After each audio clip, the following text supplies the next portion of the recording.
Women in Leadership, brought to you by Heroncode, the management consultancy for what happens next.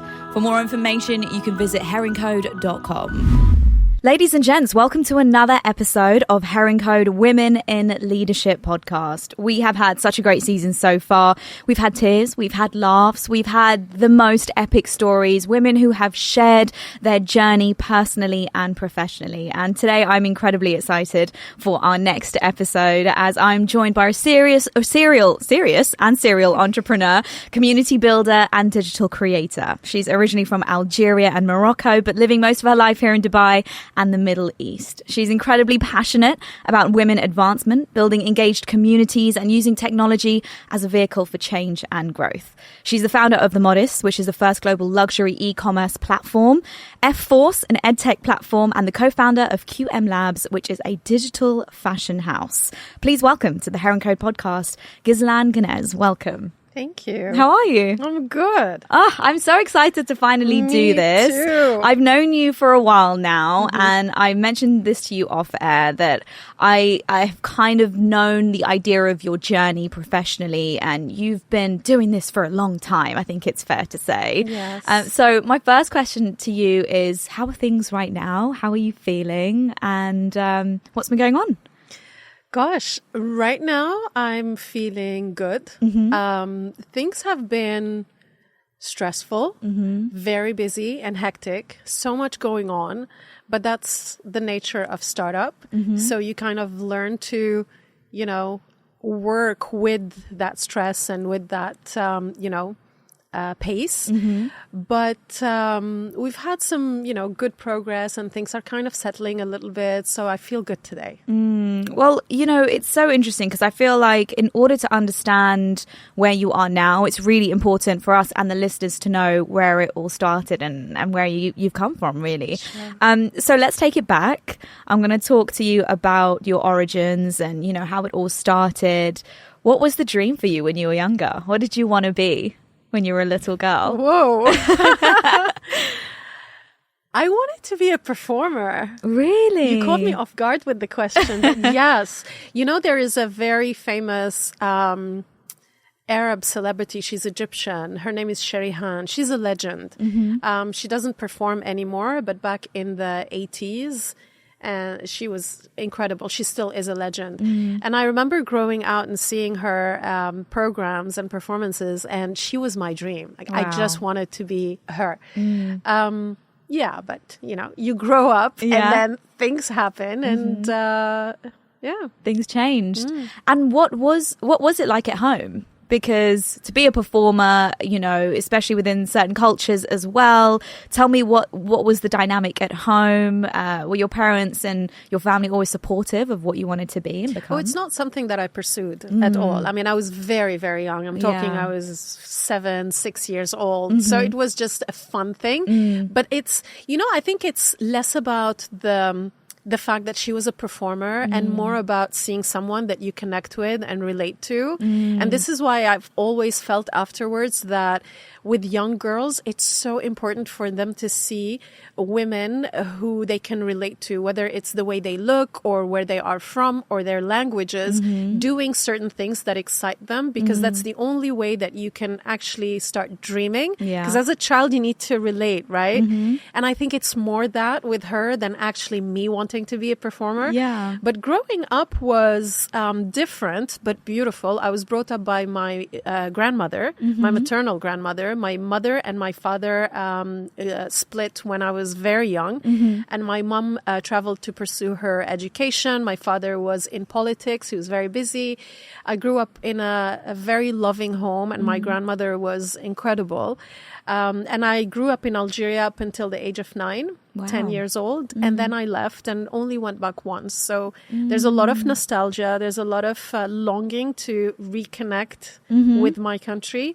But I've been away for a very, very long time. So, and let's talk about that, because you actually I believe, embarked on this kind of business mind, entrepreneurial sense from a very young age. You studied in London, I believe. Is that right? At London School of Economics? Yes. How was that for you, going to London, living there, completely different culture, lifestyle? What was going through your mind? So the interesting thing is that it wasn't me going to university in a very traditional way, because after leaving Algeria, I moved to the Middle East to live with my mom and my stepdad. Actually finished high school in Lebanon. My stepfather is Lebanese, or was Lebanese. And then came back to Dubai. I couldn't go to university immediately. I had to find a job. So I started working, and then it was only a few years later when I was able to put myself through university that I registered to the LSE, and I was going back and forth. So I didn't have the full student experience. Nevertheless, it was something I wanted to do. And, in hindsight, having done it later in life just meant that it was something I really wanted, as opposed to ticking a box. Yeah. How did you know what path you wanted to go down in terms of the degree that you chose? Because I always feel like at that age, there's so much pressure to choose. You feel like, okay, whatever I do now, I'm going to have to do for the rest of my life, which isn't the case at all. So what was your thought process behind that? I was one of those people who actually didn't know what I wanted to do. Because at that point, I was working in the investment space, and it was a space that I landed in. And it was amazing for me because I was in a business that was growing really fast. And so I grew with it. It was a lot of work, but it was also rewarding for me and for my career. But it wasn't where I wanted to be forever. What excited me was not necessarily the industry and the work. It was the growth and being able to deliver, and the pace, and, being ambitious and being able to channel that energy into what I was doing. And so I didn't actually know what I wanted to do. So I didn't specialize. I just did the generic thing, which is business and economics. Funny enough, I was talking to one of our team members today, and she's pretty young, and she's like, I'm still trying to discover. And I'm like, you have to try things all the time. It's only by trying things. And whether you like them or you hate them, it's both beneficial, because you know what you don't want, and then you start going more towards what you love. But it's an ongoing journey. Yeah. And I'm going to put you on the spot now, but were there any things that you did, or any job roles or any industries that you tried that you were like, absolutely not for me? The finance industry was absolutely not for me. It wasn't. But I'm someone who thrives in challenging environments. This is why startup is also my thing. So anything that is, that really pushes me beyond my comfort zone, I complain about it so much, but that's where I thrive. That's where I actually perform the best. But as an industry, it really wasn't for me. It wasn't my cup of tea at all. But having moved then to the space of fashion and the space of more building communities and connecting with women more and exploring that space, that's where I started aligning my passion with, the things that I love doing, and putting that together into what is now my evolving career path, if you will. Yeah, absolutely. And where did that come from? This need, this passion, this want to be a community builder? Did that start quite young? I don't know. I mean, I've always been, it's always been easy for me to connect to people. I think that that's something that I've always had in me, increasingly so. But it's very easy for me to connect with someone and to build a relationship. I'm very selective, but it's easy for me to connect with people. And also, I'm someone with a high degree of empathy, and that helps as well. I think it first started with the Modist, because that was so there were these qualities in me, but with the Modist, it was the first time that I kind of put it into action. And when I built that business with the rest of the team, there were a lot of values in that business. It really stood for a lot. And when you create something with values and there's authenticity, you start seeing people gravitate towards it with a lot of soul and with a lot of heart. And that was the start of me starting to understand the real meaning of community, the real meaning of bringing people together who love your brand because of its values, as opposed to your just marketing and acquiring customers. And I feel like a lot of businesses are now catching on to that, especially since the pandemic. And I do want to talk about the Modist because it was phenomenal when it first launched. I mean, it was making waves in the industry. Tell me, because I mean, you really have to see a gap in the market for something like this. I also feel like these kind of brands or companies stem from your personal want for something like this in the market. So is that how it started for you? Yeah, it is. So having worked in the finance industry for such a long time and always having loved fashion, it was always a tricky one to kind of, be conservative, but also not be in that dark suit every day. So I've always found it frustrating to shop for modest pieces that were also on trend. And my mom wears the hijab, so I've also seen her experience. I've seen things through her lens. And that's how the idea started. It started actually with me just joking around with the family saying, I'm going to start a shop so we can all just go there and shop for what we need. And then it became this real piece of research. I was getting to a point, I had spent 15 years in private equity. And at that stage, I was getting to a point where I felt like I've done everything that I can in this space and it's time for me to move. And so I started on the side researching the space, understanding it, building what I wanted it to be and the vision.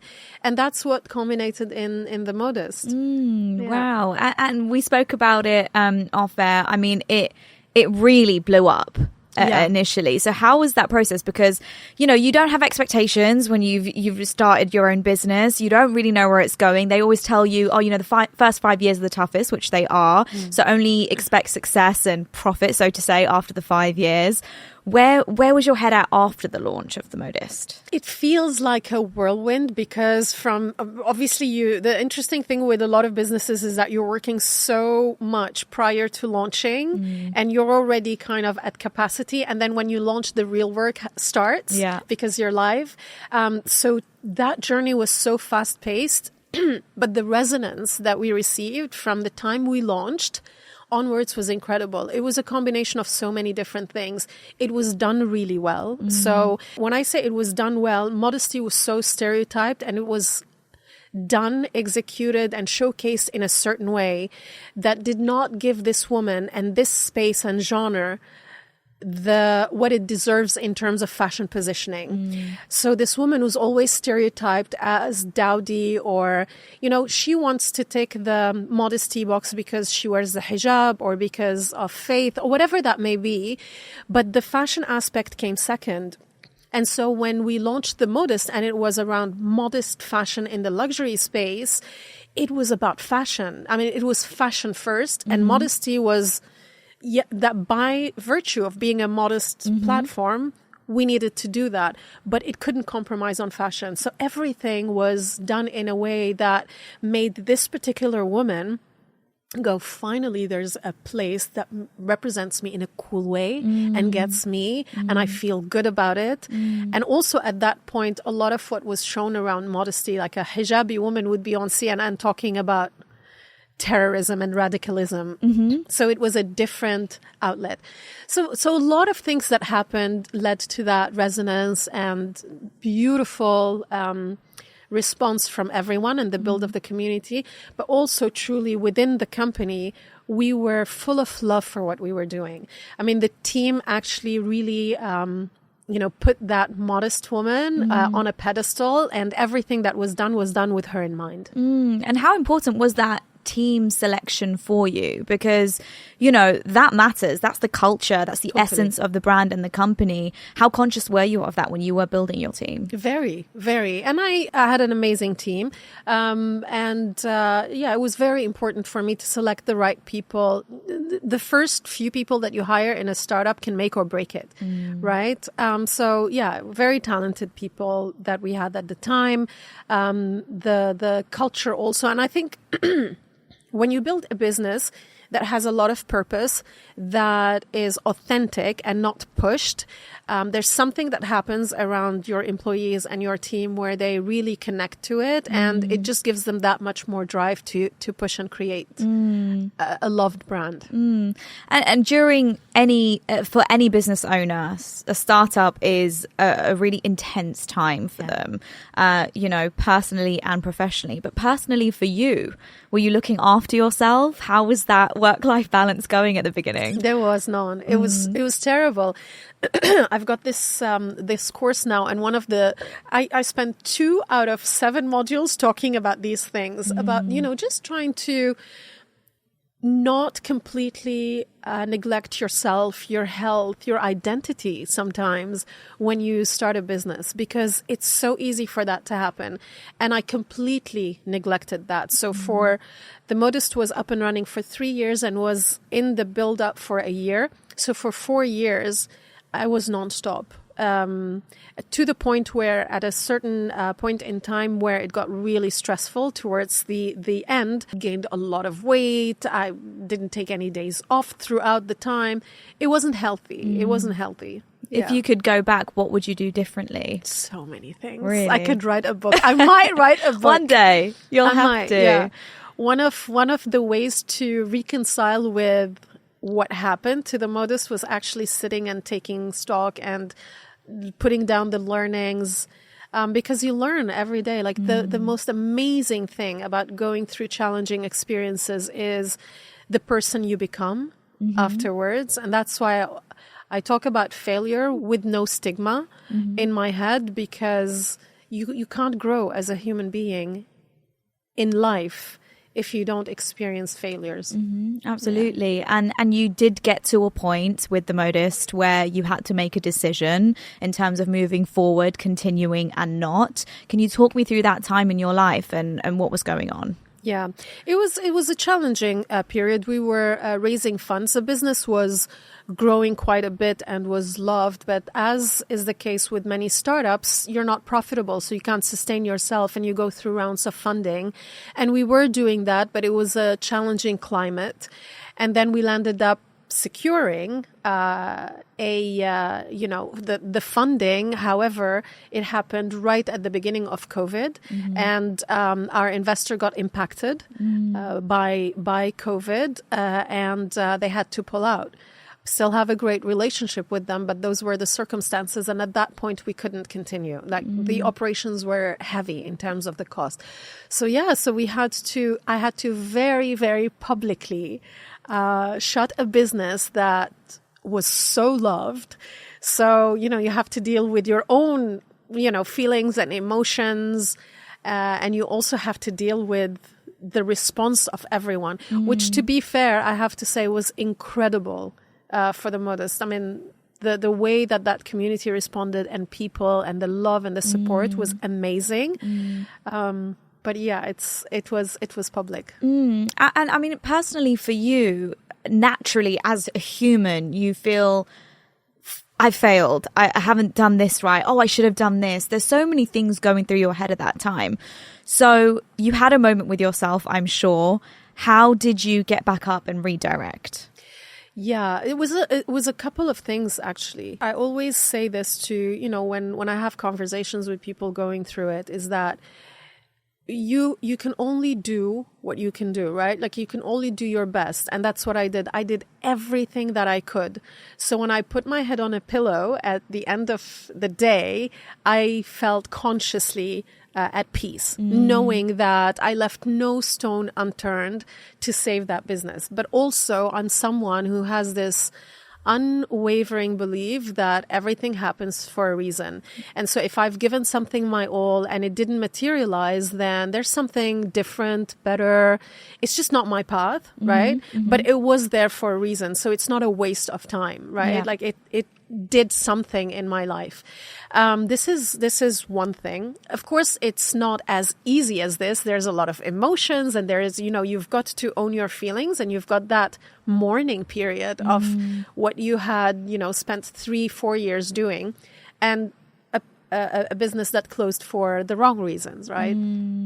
The other thing, which came completely organically, is that my attention completely shifted from worrying about myself to worrying about others. Because when I closed the Modist, I started getting bombarded by messages from especially women who have businesses saying, we were so inspired by the Modist and now we don't know, like we feel so insecure and scared that our businesses are going to fail. It was the beginning of COVID.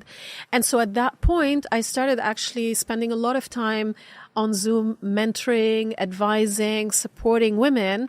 And it taught me this amazing lesson of, when you're extremely scared or extremely emotional, whatever that may be, the minute you shift your attention to the other, to someone else, to help someone else, it just changes everything. You're no longer focused on those emotions. So it's that's what happened. That's what helped. It's kind of like a full circle moment, because the community that you had built actually ended up coming around and helping you. Yes. Which is just so beautiful. And who was your support system, though, during these tough times professionally? My family. We're a very close-knit family. My mom, my brothers at the time, two very, very close friends. So it was like a very, very small circle, but a super solid support system. Yeah. So you went on to mentoring, helping the community that you had built. What happened after that? Because now the pandemic's with us. We're all terrified. We don't know where it's going. We don't know where it's going to end.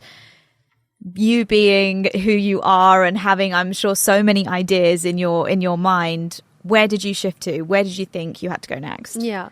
So it was a few months of, just trying to kind of move forward. But also, this is what they don't tell you when you want to start a business, is that if you fail or if you close a business, it's not done. You need to go through a lot of work to clean up and to unwind the business. So you don't even have this space to kind of just sit in your bedroom and lock yourself in and just cry a little bit. You need to continue to work. So I did that a little bit for a few months, but I stayed in touch with a few of my team members, but one in particular, was someone who had joined me in the last 8 months of the business.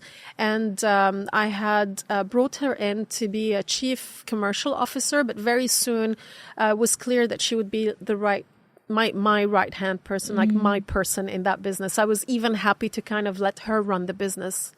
And during those 8 months, what she had done in terms of support, both business-wise and just personally seeing how true she was to just trying to save the business, was incredible. I mean, it showed me the kind of person that she is.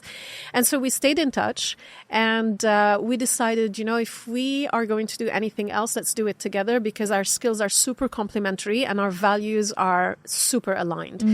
And that's exactly what happened. We stayed in touch. We had a couple of ideas, and then we thought, well, the community is there and the market is still open. So why don't we work again on it? And we built that business plan. We raised funds on it, but it took a life of its own, and it shifted us from, traditional fashion into digital fashion, which is where we are today. So that was the journey. We basically took the Modist back, but gave it a new life in this new space of digital fashion. Queen Mode Labs. So tell me more about this digital fashion house. It sounds, we've spoken about this before, it sounds a lot more complicated than it actually is, right? No, it is complicated. Oh, it is? Okay, break it down for me. Yeah, I'll take you a little bit through the journey before we go through Queen Mode Labs. So the way it started, so everything we do actually happens organically. We don't just think, there's a great opportunity. Yes, of course, you consider that. But it just so happened that we got into this space in an organic way. With Queen Mode, we started with an NFT collection. But the idea was that it's that community that I've spoken about.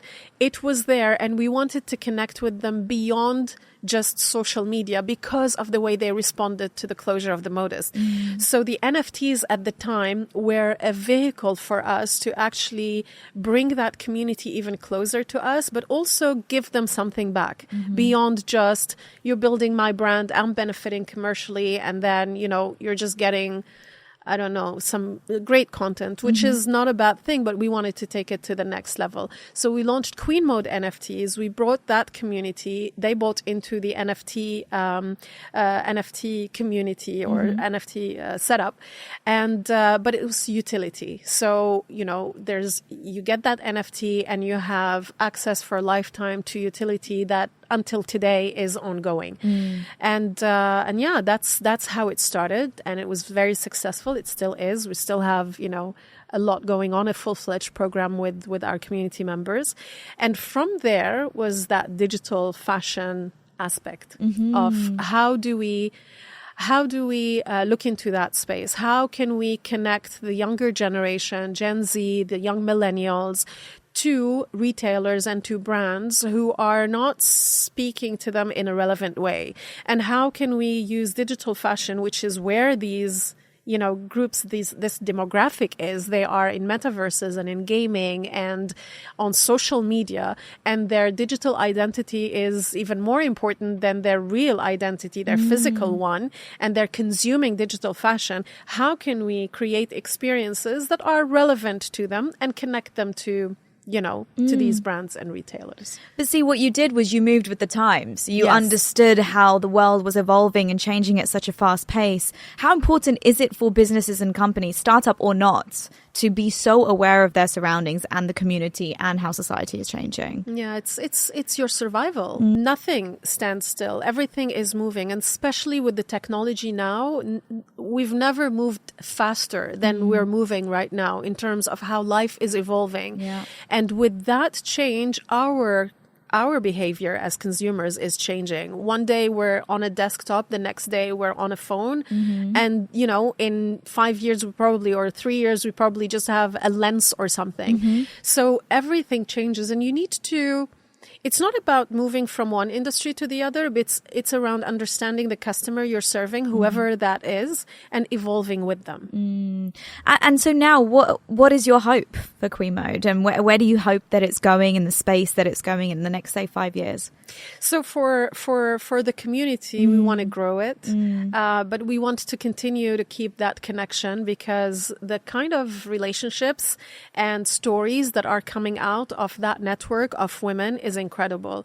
They are doing business together. They are friends that meet outside of us. It's beyond what we built. And we've got a lot in plan on what we're going to do with them. And it's all around, supporting these women, them supporting and exploring opportunities with one another. And it's become a little bit of the equalizer of the boys club, because as women, it's not easy for us to network. It's not as available as men, and so that's what they've built out of what we've got. On the digital fashion side, we want to be leaders in the digital fashion, wearables, gaming skins in the region. The opportunity is global, but we know that we understand the culture and we want to, localize and create relevant experiences here. Well, I have no idea how you're going to find time, because also this year, an amazing news. Congratulations. You are back with the Modist, which is just, it must be such a moment for you to be able to, as you said, you had to publicly announce, the closing of the Modist, and now to publicly announce that you are back. How did that feel for you? I mean, it felt amazing. And Queen Mode now is the evolution of the Modist. Yeah. So, it felt great, and it felt great to, bring it back to its community, albeit in a different format, in a different shape. But yeah, it's, whether it came back or not, I always say that you start from a launch pad when you have an experience like that. You don't start from zero. You don't go back to, from scratch. So it was validating to kind of, put it back out there. So now when you look back to the journey and now the evolution of the whole process, what would you say was the biggest lesson you learned?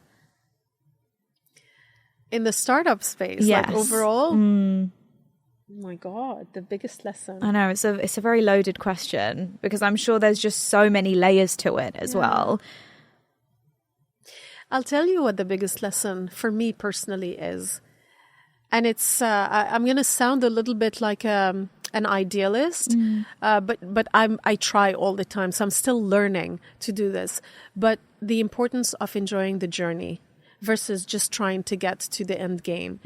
I think it's a life lesson and a work lesson, but if you don't enjoy every part, at the beginning you were talking about celebrating small wins and, acknowledging and verbalizing. These things are so important because it's so easy to lose track of time and of what you are doing and achieving during that journey when you're just focused on the end goal. And then at some point, one of two things happen. Either you reach the goal, but you will have missed so much in the process, and it could be like a whole chunk of your life and your family's life and all of that. And on the other hand, you could not achieve that goal. And again, you feel like that was all a waste. So I think enjoying the journey, celebrating little wins, finding a little bit of balance in the process is important. And we spoke about it a bit earlier, who you've become now. There must be so much responsibility on your shoulders. You're carrying a community with you. You're carrying women who have their own stories.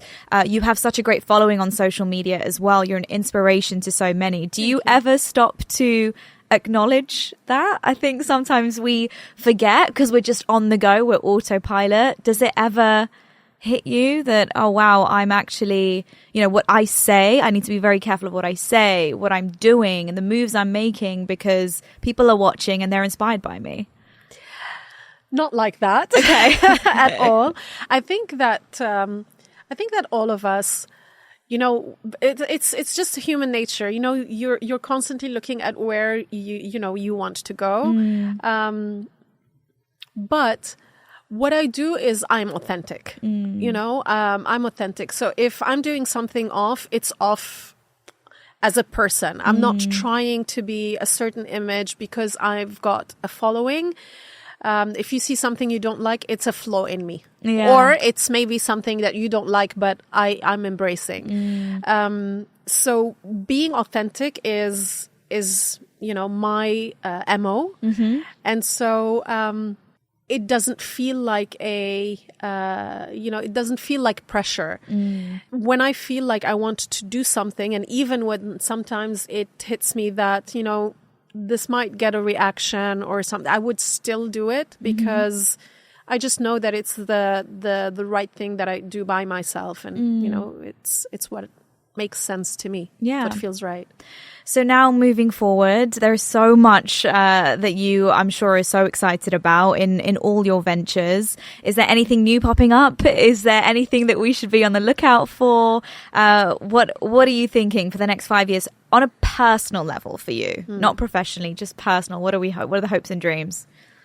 I mean, on a personal level, I just got married 3 months ago. Wow. And so to me, that is, obviously building that relationship and building our home and our life together, which is my priority in life in general now. At a personal level, it's that. I think that also at a personal level, just continuing to grow as a person. It's something that just is something I pursue all the time. I work at it. And I think that's it. Like, it's simple. Simple. Just have a good time and create good memories and, be happy and do simple things that bring you joy and fulfillment. It's not. Yeah. Find time for yourself. Exactly.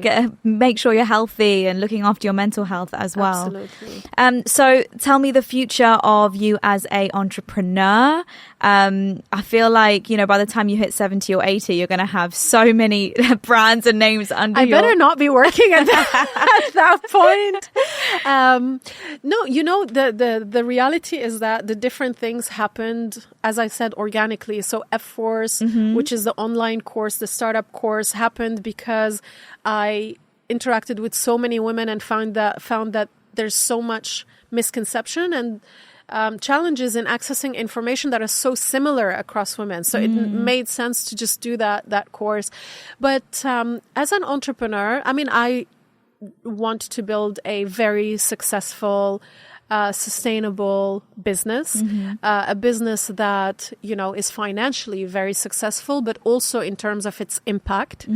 Yeah, I mean, it's what we thrive for, right? Is to succeed, but also to do something with that success, is to create something. And down the line, I would love to be able to be in the space of investing in startups, especially female-led startups. It's something that I personally experienced, the challenge of getting access to funding. Either because you don't understand the business, because it's not a problem that relates to you as a man, or whatever the reason is.